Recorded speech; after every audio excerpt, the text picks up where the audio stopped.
They just bubbled up financial assets. They haven't changed, incomes and stuff. They bubbled up financial assets, which means the rich, which were already getting richer in the greatest bubble boom in history, got even richer, and everyday people are still struggling. And now we have an economy, and I've been warning for years. I don't know exactly what's going to happen, but it's happening now. You can't do this forever. You can't just print money and grow an economy past its fundamentals of what I study better than I think anybody in the world. When do people earn and spend money over their life cycle? What's the life cycle of people, and how do generations, particularly the largest in history, at least the largest in 250 years, and we are still in the bust wake of the baby boom's peak into 2023-24 before we can grow through natural causes. And I see that this government printing scheme is now failing, despite printing more and more, failing anyway, because you can't do this forever, and it's going to collapse, which is just in time for us to balance out the economy so we can grow again with the millennial generation from 2024 forward. So I'm happy to see this collapse. I'm happy to see a downturn, damn it. We should have had a bigger one in 2008, 9, and 10 and got rid of most of this bad debt. Now we have more bad debt than ever. We're going to get rid of it in the next few years. It's going to be painful.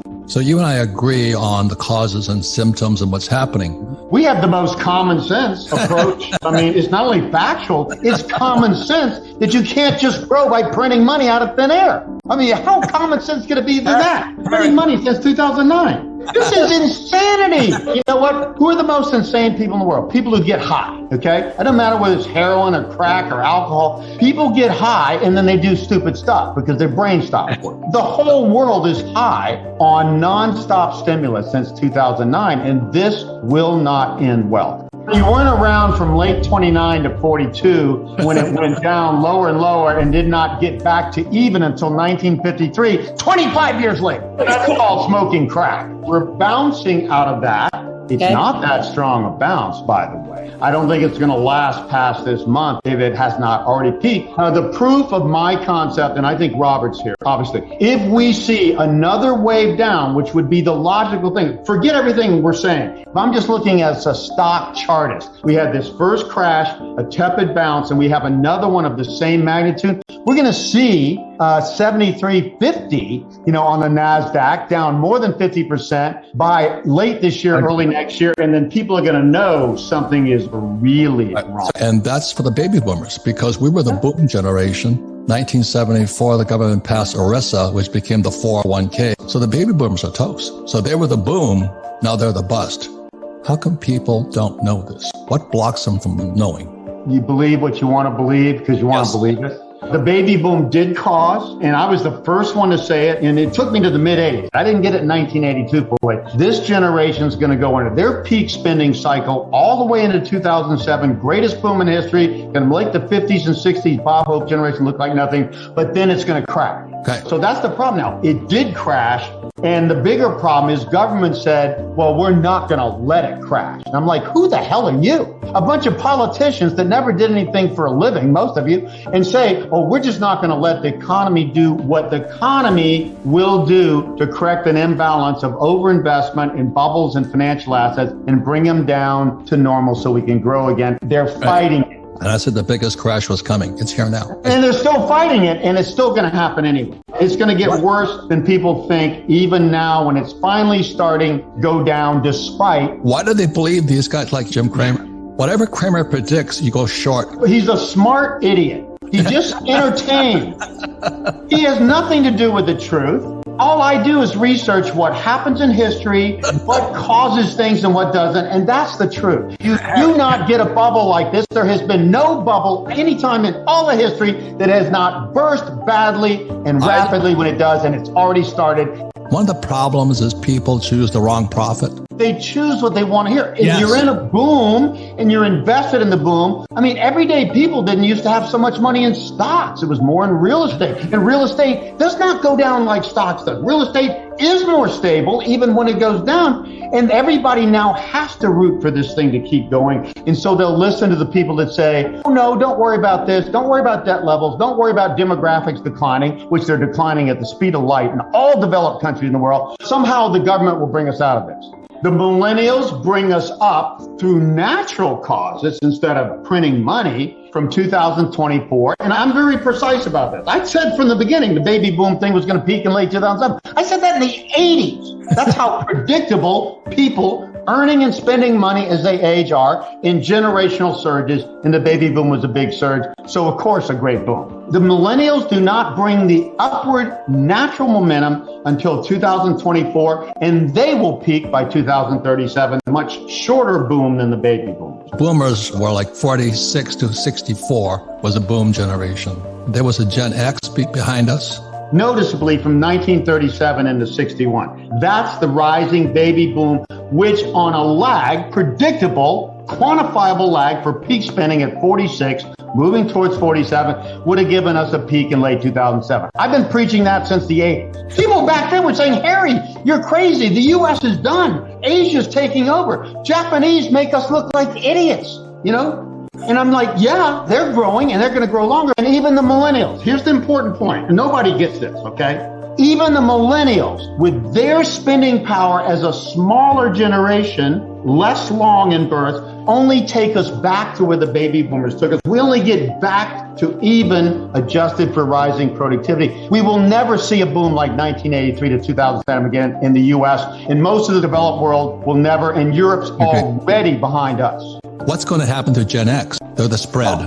Well, they're causing the slowdown, but they kind of benefit because when asset prices go down eventually, which they aren't yet, when they do finally crash, they're going to be able to invest at more reasonable prices again and be able to invest for retirement. I tell you, anybody right now in the markets, whether it be bond markets at the lowest interest rates ever, long-term, or stock markets, the highest valuation, if you invest today, even with no predictions of up and down economy, you're likely to make a couple % a year for the rest of your life. You're not going to be able to retire profitably until the markets come down to reality and you can invest at fair asset prices again. This is a new trend everywhere. It's a good trend. People don't have to spend an hour or two commuting every day and sitting in the car. It's only more productive, okay? It's just that the millennials are causing, with less spending than the baby boomers who already peaked at age 46 to 47 before them, they're causing a slowdown. And instead of governments helping to restructure debt, we've got tons of bad debt now from the great boom from 83 to 2007 that needs to be restructured. They're encouraging people to keep that bad debt in place and not to reinvest in new industries and stuff. They're doing all the wrong things because they don't want to have a recession. You know what recession is to me? Sleep. Try not sleeping for 3 days and not become a crazy person. It's already proven. 3 to 5 days, no sleep, you'll become a crazy person. We have to grow and expand all the innovation of the past, and we have to slow again and restructure and cut out losing companies and losing things and reinvest in the future. And governments are interrupting the free market capitalist system that has made us the richest and the greatest advance since the late 1700s in all of history because they don't want to have a damn recession. Greatest boom in history, and just when it needs to restructure, they screw it up so we can never grow again because we never restructure bad debt. We got through the problem. A lot of it just mismanagement of debt and printing money to solve problems and all this. All of this stimulus on top of the greatest demographic boom in history, but which did start to fail. So all the stimulus throws money into the economy. What do governments do with this stimulus? They buy financial assets. They start with bonds, but the more money goes in bonds, it will trickle into higher valuation stocks and real estate because that's where the returns are. So what we have now, and I got a number on this, it's close to $600 trillion in times global GDP at 95 trillion. And normally financial assets are a premium 2, maybe 3 times.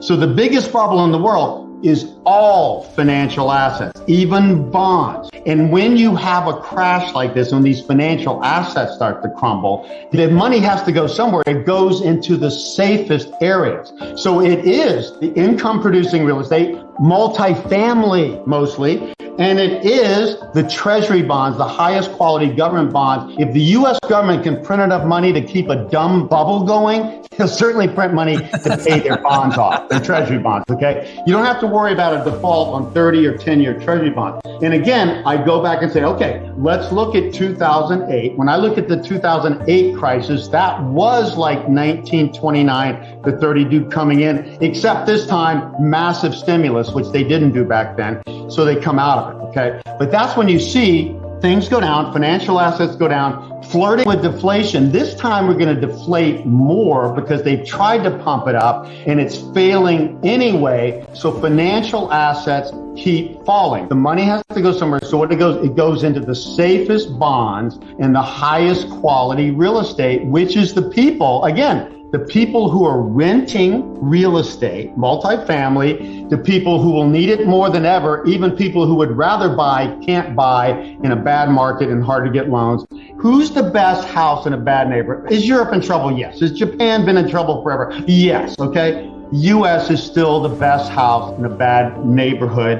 And our bonds went up in 2008 crisis, 45%. Treasury bonds, 30-year Treasury bonds, and they're going to go up more than that this time. So you go to the safest places. Again, where can you get predictable rentals, even in bad times, from real estate? And that's from apartments and multifamily. And where are the best bonds that will be paid no matter what, when all financial assets have to go? Now here's my number. From 600 trillion worldwide, they're going to have to come back down to about 250 to 300 trillion. Now, think about this. Globally, 3 times global GDP at 95, $300 trillion, give or take, disappears in financial assets. So as long as you're protected from that in the right real estate and in the right bonds, the highest quality, longest term. If I could buy one thing, it'd be a 30-year Treasury bond. Okay, U.S. government. U.S., not Tanzania. Right. Not even Europe. Europe has much worse demographics and already been slower than us. U.S. as a developed country is going to come out of this after a damn near short-term depression, the best. And our millennial generation, Europe doesn't have one, by the way, is going to be the best in the developed world. So we come out of this better. Our U.S. Treasury bonds, 30-year Treasury bonds would be my number one right now. Right. You said something. Why doesn't Europe have a millennial? What happened there? Because they're older, they've been around longer, they've been richer longer, and people who are rich have fewer kids. Poor people have more kids and rich people have fewer. We should promote rich people having more kids, but the natural propensity, people that have a life say more kids ruins that life, and it's better to have 2 kids and be done. Poor people just keep having kids. When the crash happens, I don't want to hold 30-year Treasury bonds at 1 to 2% yields or 0. I want to get back into the best part of the world, and it's not going to be North America anymore. It's going to be better than Europe, but Asia is going to be better than North America and continue to be. There's nothing simpler than demographics than that. We're better than Europe in the developed world, and as things move forward, all the growth is going to be in Asia, East Asia, going towards India, which after I die will be the richest, greatest, largest country in the world. When interest rates were coming down, the price of bonds were going up or something like that? Yeah. Why is that? Because if you locked in like say a 5% 30-year Treasury bond and yields now move down to 2% because of lower inflation, who's worth more, your 5% 30-year Treasury bond or the new 2%? Your 30-year is worth a lot more now. So bonds appreciate when inflation comes down, especially long. It is interesting to study other places that have had, inflation and crashes. I mean, I keep seeing people say this is going to turn into hyperinflation. It's already crimping our economy and bonds and stuff, and that's already going to lead to a downturn. I'm telling you, when we see this downturn, I think we're already into it. It's already starting now. Inflation will disappear at 9.1% or 10% if it gets to height and never appear in the rest of our lifetime. That's a forecast. Wow. Never see inflation above a few percent for the rest of all of our lifetimes, even if you're 20 years old today. That's my forecast. Because inflation was the major baby boom, and that caused a huge inflation. You know what follows huge inflation? The disinflation and the boom that follows from that generation that caused it, and blah, blah, blah, blah, blah. We're not going to ever worry about inflation in the developed world again. Hey, maybe Zimbabwe, maybe Africa, but we will never, high inflation will never be a topic after That's fantastic insight. Anyway, one more thing about booms and busts. What Harry's saying about the 30-year is basically you're getting ready to pick up more product whenever it is. So it's the same as us. We don't buy real estate when it's high. We buy it when it's low. The point here is that it's when you buy, not when you sell. And the reason I think a lot of real estate guys are going to get crushed are the flippers. because they still expect the price of real estate to go up. So they're flipping the family home, or they're taking out second mortgages on their home because the so-called the value of the property went up. But real estate is also supply and demand. There's a huge shortfall of real estate in America. Demand is going up. So that's why residential is good as incomes come down. I mean, apartment houses are great because people are backing into apartment houses. Take this seriously. We've had so many corrections now, and we've had this boom go since 1982 now. And even when it should have gotten a lot worse in the last decade, they propped it up. Be serious. You cannot have something for nothing economics work forever.